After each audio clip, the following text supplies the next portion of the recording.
Welcome, ladies and gentlemen. It's the King Yes, and indeed. I Like Yes, indeed. podcast hosted by myself, Soul Touch the Poet, and my man's in the house. Son Soul Lex. Look here. It's been a good holiday and all that good stuff. Coming off the 4th of July. Anyway, follow us on whatever podcast platform that you so choose to subscribe to. Hit us up on Facebook, YouTube, Instagram. Like, subscribe, and share. So Lex, take it, the rest of it, man.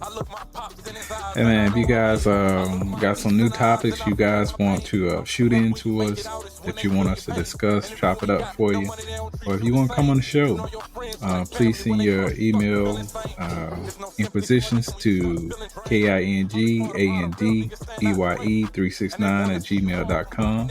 Again, that's KingandI369@gmail.com. And we look forward to hearing from you guys, man. Like I said, we always get good feedback, and we're welcome and joys over elated about the information we get from all you that guys. good So stuff. thank All you. that good Thank stuff. you so much. Yo, so how you feeling, man? How you feeling? I'm good, homie. I'm good. I had a good 4th of July. How about you? Pretty good, man. I slept half the damn day, and then slept half the damn day yesterday. So other than that, it was pleasant. Definitely ate good. Living that life, man. Living that life. Yeah, man. So look, we got a hot, like right off the presses, hot off the press, hot button topic. And it's been making waves, like stupid waves. Like, yeah, mad crazy. Crazy.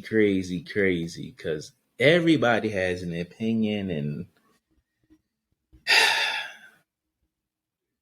so the topic of this conversation is it just weed?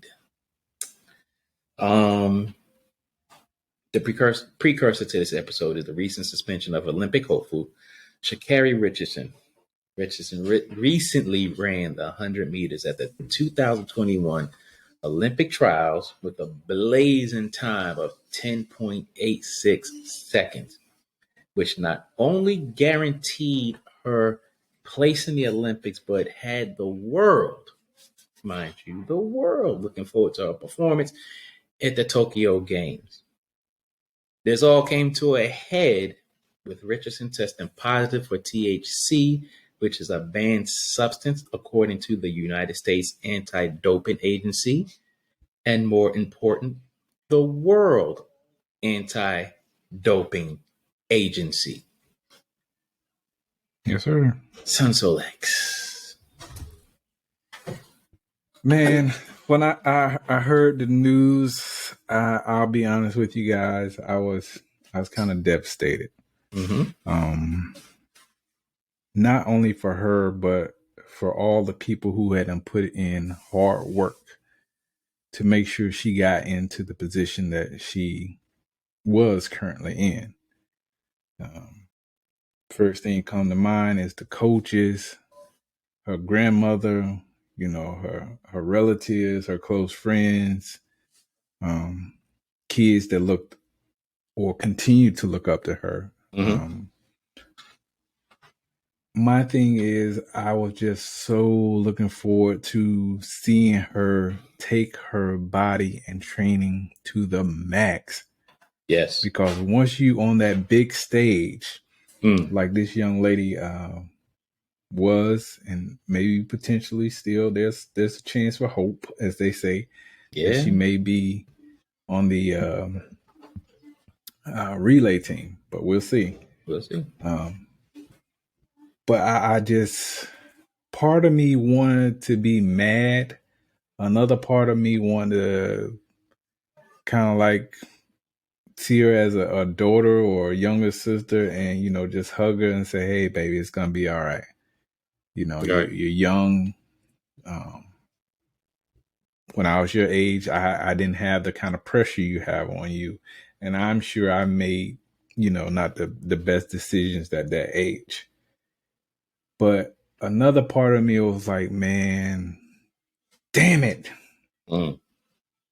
you carried a nation, especially for the indigenous people.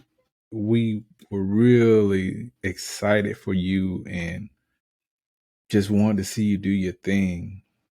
And now it's kind of like, because this has happened, some people are going to view this young lady in not the most positive light, which is a real shame.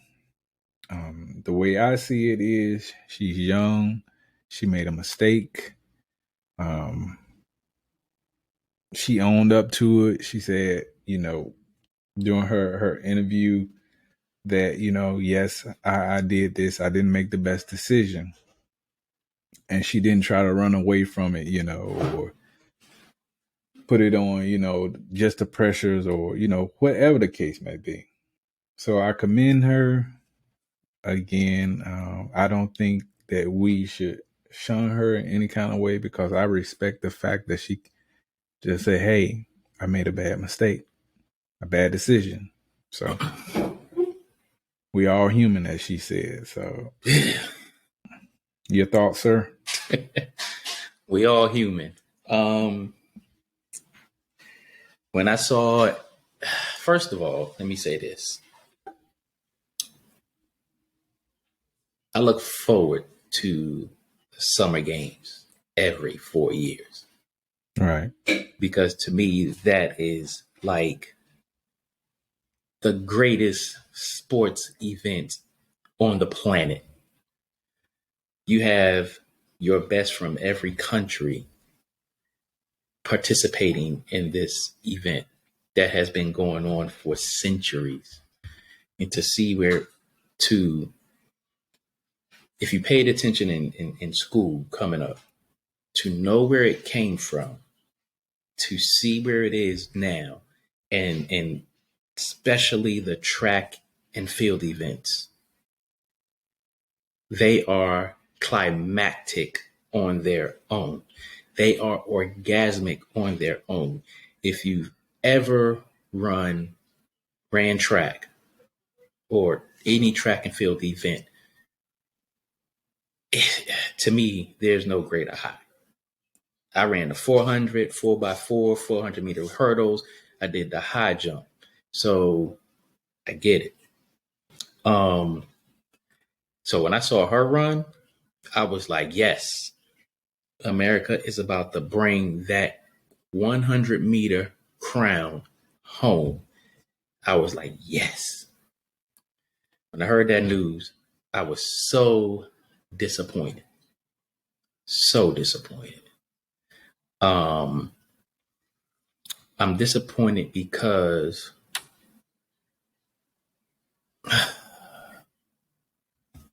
there are rules for a reason. Right. Period.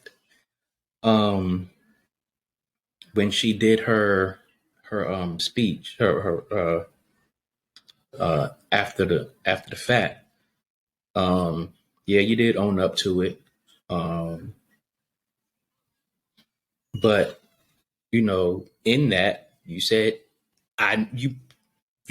she stated she knows she was wrong. Now I want to make this point before we get into the conversation. This is as Son Solek said, we are not condemning her or anything like that. Not bashing her or anything like that. We're just expressing our thoughts on the matter. So for me, it was very disappointing because it's like you're a professional athlete and in your sport, this is banned. You're not supposed to do that. When she made the comment, "I'm human," I get it. But at the same time, I kind of take that the same way church people say nobody's perfect. Right. And I say that because to me, that's kind of like a cop out answer. I get it. Nobody's perfect. I get it. You're human. But for me, we are like the only species on the planet that has the ability to make these choices.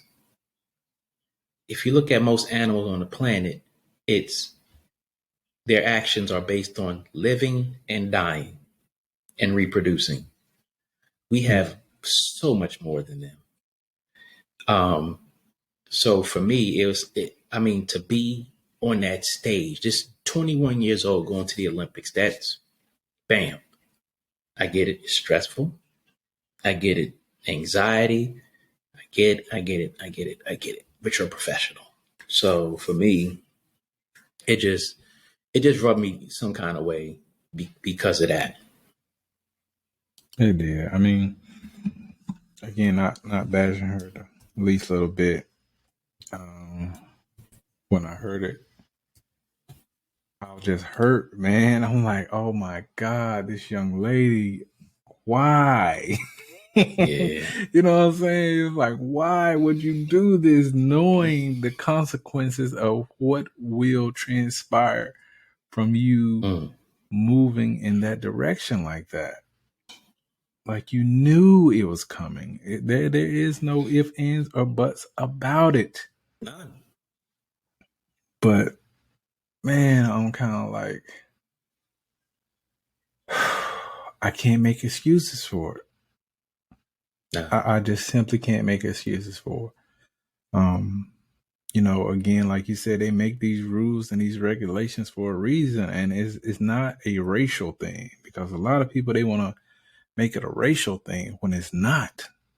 And me, myself, I was actually looking for things in my head to say it was racial, and then my damn true self, my higher self slapped the hell out of me and like, it's not that. So get your ego out the way, because it's not a racial thing. It's just this young lady found herself in a position where she felt more pressure than she might not have, experienced at that particular time normally. So, of course, there are sports counselors and, family members, and of course, a grandmother. I mean, there was an endless supply of resources to help you get through the situations, but you chose, although it may be legal, you chose a substance that you knew is illegal in the sports world of Olympic trials. Right. It's not going to fly. Right. But I don't know. It's just part of me was like, man, I just want to grab her and hug her and say, baby, you just made a bad mistake. So I can't hold it against her, because at 21, we don't know what kind of pressure this young lady is obviously under. You know what I'm saying? You got all these sponsors, you got your teammates, you got the people who are financially backing you, and that's not always sponsors. Family members, got up early and went to work, and I mean, I could go on and on about the people behind you to put you in that position, but again, that's all water under the bridge now. So yeah. Now I know that we are speaking a lot on Sha'Carri's situation, but this goes beyond her. it does. It goes way beyond her. I think we're kind of focusing on her with this topic because this is fresh, it's new, it's to me it's a wake up call for people, just period. Right. you was talking about the people there to support her and all the resources and stuff like that. I'm not too familiar with what the Olympic trial and committee. I'm not familiar with what they provide to athletes as far as, stuff like that. Um, yes, her family was there. She could have leaned on them for support, but don't don't really know that dynamic like that. I mean, Right. after she ran that blazing that run, she ran up to her grandmother, arms, tears, and everything like that. Okay, cool. But outside of that, one thing that bothers me about the entire situation is, Mm-hmm. um, yes, everybody can get in their feelings and emotions, rightfully so. True But that. the thing about it is, people need to not need to. People should try to really understand every dynamic of it before jumping to any one conclusion and be stuck with it. Because you got the pro weed people, you got the anti weed people, you have the pro black people, you have the anti black people, you have the pro women people, you have the anti women people, you have the people who are the rules of what they are, and you have the people who are there should be exceptions to the rule. Right. So, but in all of those, you have to stay in the middle of the road. You can't say, "Well, it's one thing and leave it there," or you can't say it's this other thing and leave it there. You really have to have a reasonable conversation and adjust your response to this situation and others like it to that. True. So true. So, Sha'Carri's statement after quotations here. I just want to take responsibility for my actions. I know what I did. I know what I was supposed to do. I'm not allowed to do, and I still made that decision. I'm not making excuses or looking for any empathy in my case. I was just thinking it would be a normal interview, and then on the interview, to hear the information come from a complete stranger, it was definitely triggering. It was nerve shocking because it's like, who are you to tell me that? From there, just blinded by emotions, blinded by bad news, blinded by just hiding hurt. Honestly, for the fact that I can't hide myself, so at least in some type of way, I was trying to hide my pain. Stated everything she does comes naturally. No steroids, or anything. And we got that from NBCnews.com. Quotations. So I want to look at the first one, where she says she just must take responsibility for her actions. She know what she did, know what she wasn't supposed to do, what she's allowed to do, and still made the decision, not making excuses or looking for empathy in her case. Um, like you, I um, I commend her in that. Um, the part about that bothers me, and it's not even on her; it's on the public in general. All right. For her to take responsibility, knowing she was wrong, a lot of people need to sit the hell down and shut up Second that. because they are overlooking the fact that she knew she was wrong and they want to downplay that part.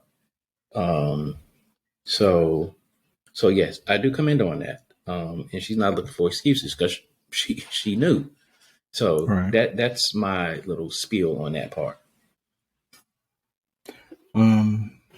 Again, I just feel like she came with, her honest feelings of how she got herself into this situation, and she was apologetic about it. She again wasn't saying, well, this, that, this, and this. I mean, if your mom passed away, and I know that feeling, that is some hurtful.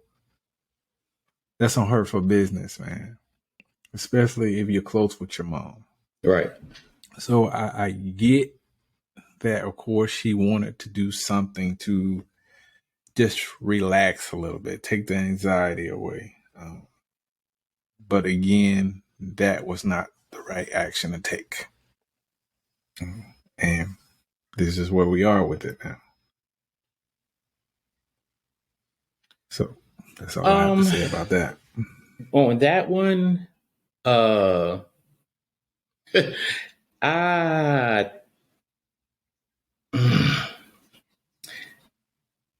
a complete stranger to come up to me with that type of news, I think I would have flipped out on that person.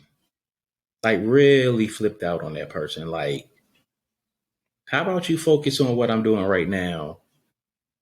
Because you know what this is. You know what this is. I am gunning for the Olympics, and you want to come and give me some bad news like that. Like, right. How do you know if I knew or didn't know? How do you know how I react to news like that? So that interviewer or reporter, in my opinion, need to be slapped in the face. Because I think that's just in a situation like that, you allow her to bring it up. I don't know what reporter or interviewer threw that news at her, but I do know after she ran that race, she spoke about it before she ran up to her grandmother. So I don't know when she found that news out. Yeah. I mean, I get the reporter was doing his job, but again, sometimes morally, you have to ask yourself, like, is this the right time for that? Yeah, you got to have compassion and empathy for people in certain situations. So that should have been one of those things of him approaching or she approaching or her approaching, the interview and saying, I understand that there are some things going on in your personal life. I won't bring those up here. But we just want to know what's your mind frame or something like that. But or even not even allude to that. I don't even think I would have asked the damn question in the general. How you feeling? No, in general, where was your head at during this race? Boom. Right. Exactly. I mean, because that right there would have been a total, hit across the back of the head. You never even saw it coming. Right. Yeah. So for her to even hold her composure, during that interview, I commend her for that. Yeah. I'm about like you. I probably would slap the shit out of him. Yeah. Just to be honest about it. What? Yeah. Yeah. Yeah. Yeah, I don't know, man.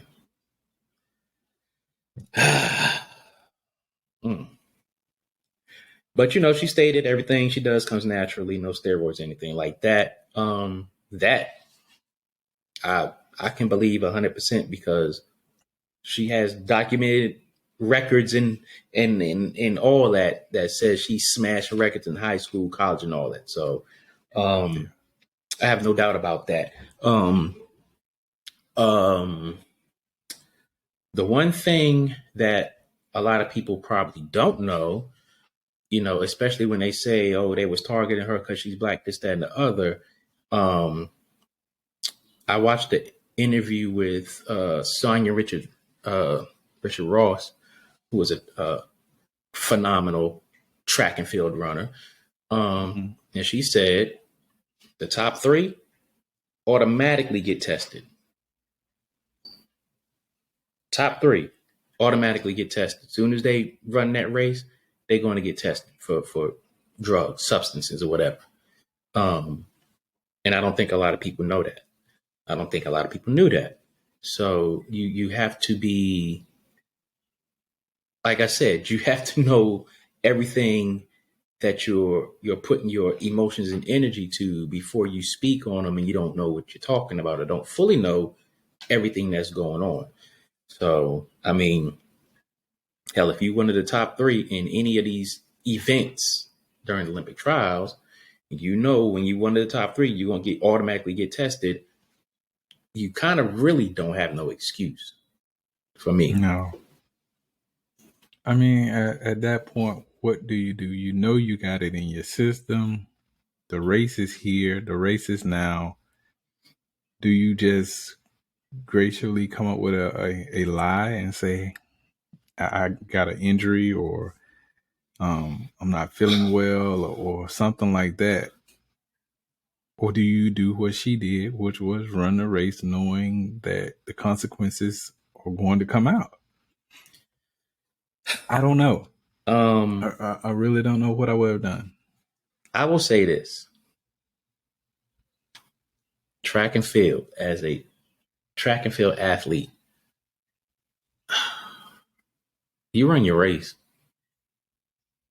You just run your race. I mean, that's acceptable. You know that you put yourself in a predicament to where the outcome is not going to be good. But at the same time, you've trained for this. Blood, sweat, tears for this. All of that you spoke of. You still want to run your race. You still want to put that star by your name and let everybody else know that, hey, I'm out here.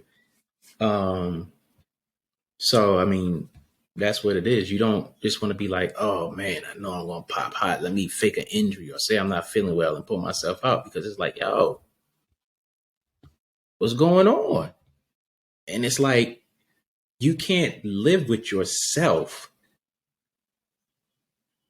with that. You just can't, especially when it comes to the Olympics. Like, come on, man, you just can't.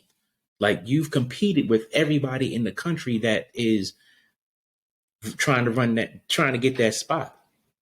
So you just don't, I got to skip this out because I know I hit that thing. No, you just can't do that. You can't. I mean, you have to look at it like this. Jokes that get popped for steroids, they're not thinking, oh man, I did some steroids, I got to pull out because I might get, drug. Nah, you run your race because, hey, I trained for this, whether I did this, that, or other or not. Yeah. I mean, I'm going to say this, right? I have seen some people take damn drug tests knowing they hot from smoking weed. I've seen it too. And they were able to pass those tests. There's ways around it. Yes, there are. And that's all I'm going to say about that. But my whole thing about her is this young lady, I love her confidence. And so many people take it as cockiness. She's cocky. So that's why I'm glad it happened to her. Like, no, she's just that goddamn good. Just that goddamn good. When you are blazingly fast like this young lady, oh man, it's kind of like watching the biggest, baddest damn peacock come out and strut. You know what I'm saying? You just gotta let them do their thing. But I really hate that it came to this, man. Like, again, me just, having that track background myself, knowing when you line up on that Olympic stage, that energy that you've been holding on to for it may seem like a damn lifetime, this is the time to let it go. this is that time. This is that moment. And to now know that she's not going to be there, potentially, it's very heartbreaking, to say the least. Because as an athlete, you just don't know what you're capable of until you actually run your race, like you say. Yeah. I get it. Yo, ladies and gentlemen, it's the King and I Life podcast. We are talking about, is it just weed? We will be back to continue this conversation. Yeah, we'll be back. Yes, sir.